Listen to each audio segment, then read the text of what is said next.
এইমাত্র পাওয়া খবর, বঙ্গোপসাগরে সৃষ্টি হওয়া ঘূর্ণিঝড় রেমাল প্রবল ভয়াবহ রূপ নিয়ে ধেয়ে আসছে বাংলাদেশের দিকে। বিস্তারিত জানতে পুরো ভিডিওটি দেখুন।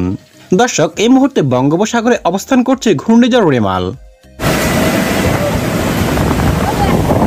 সময়ের সঙ্গে সঙ্গে শক্তি সঞ্চয় করে বাংলাদেশ ও ভারতের মাঝামাঝি দিকে এগিয়ে আসছে এ ঝড়টি।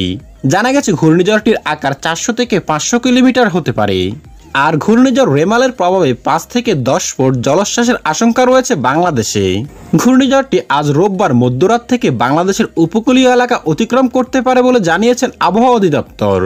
ঘূর্ণিঝড় রেমালের প্রভাবে দেশের প্রায় প্রতিটি বিভাগে বৃষ্টি হওয়ার পাশাপাশি উপকূলীয় অঞ্চলে 8 থেকে 12 ফুট উচ্চতার জলোচ্ছ্বাস হতে পারে বলে আশঙ্কা করা হচ্ছে। ঘূর্ণিঝড় রেমাল যতই এগিয়ে আসছে ততই পাল্লা দিয়ে বাড়ছে বাতাসের গতিবেগ। এবারের ঘূর্ণিঝড়ের নামকরণ করেছে ওমান। রেমাল একটি আরবি শব্দ যার অর্থ হলো বালির কণা।